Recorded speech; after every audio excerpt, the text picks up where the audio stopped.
When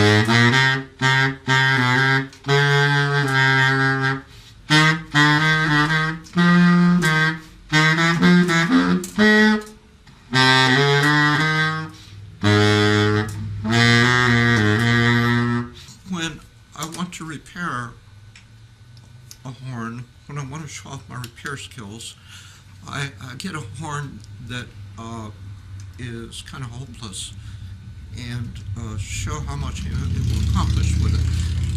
When I want to sell a horn, I really don't want a horn that has a lot of problems. It'll make the customer a little nervous about it. Even after it plays well, customers worry about how far it departs from the original sound of the designed into the instrument. So here we have an instrument that I've had to do a lot of work on, and I just want to show you what I've done. And the purpose of this is to show it to the person who wants to buy it, who is located a couple of thousand miles away and cannot come in and try it. So I want to be as honest as I can about what's been done to this.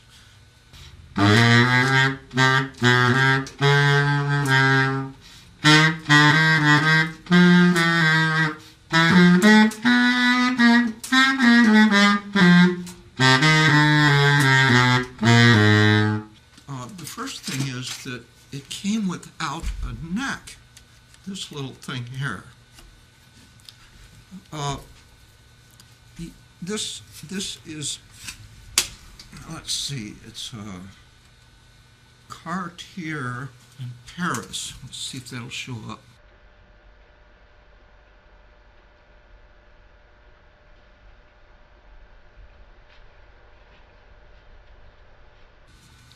And it was made a long time ago. The company's no longer around, so you can't just order a neck for it. I took a gamble and ordered a Jupiter neck, not really knowing if it was going to match. It was about 3/16 of an inch too small to fit in here. So I did two things to it. One is I shaved out the inside of the original Jupiter pipe in order to make the bump from where it goes to the small diameter to the large diameter not so troublesome, not so much of something that might disturb the tone. And then also to make it fit on the outside, I wrapped a piece of very thin brass around it to make it good and tight. Also had to add an octave key. It came without an octave key, so I used this trumpet water key to turn it into an octave key. I had another baritone sax, so I got the measurement of where to put the hole from.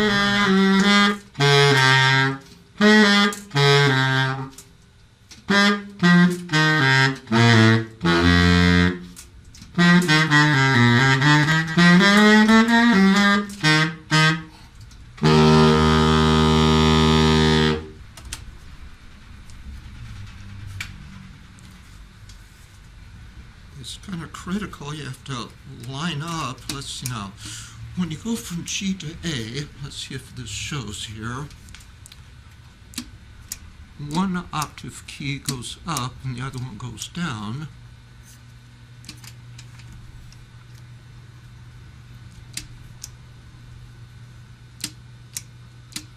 Here's G, here's A, and it's all saxophones are a little bit sensitive about the neck has to be on straight with the bell. This one, you just have to particularly be careful with it. Make sure it's lined up. Let's see, the octave key on the saxophone here, I had to do some bending around to make it come over and meet the water key. It came without, these are key guards here. 4 of them were missing. These are the 3 that came with the sax. This one I made.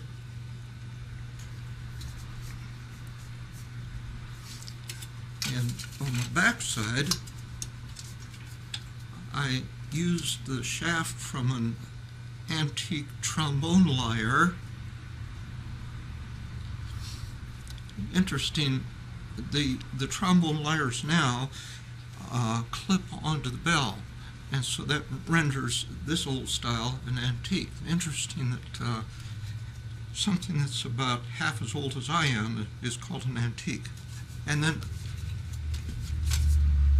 this guard I made out of a license plate, an Iowa license plate, even though it's going to Portland, Oregon. And this key guard I also made from the same license plate.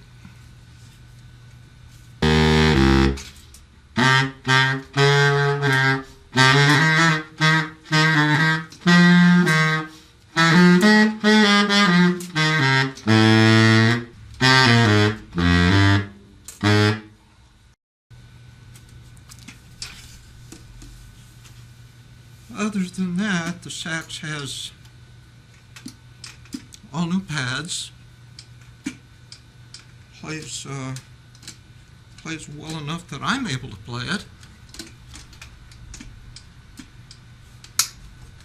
Let's see, places where I had to do some soldering and it burnt the finish, where I soldered this key guard on here.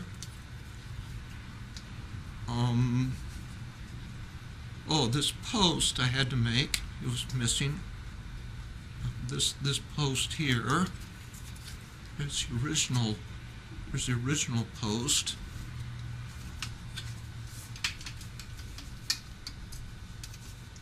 And that's the original post. That's the original. This one I made.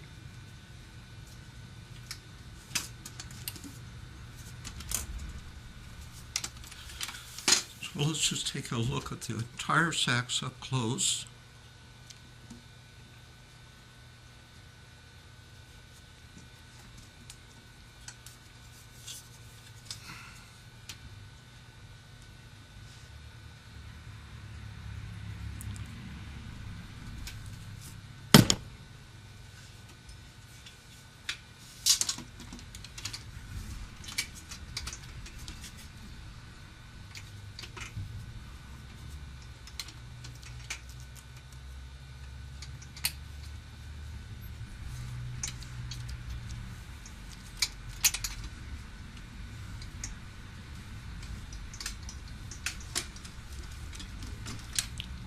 Well, it's been an experience repairing it.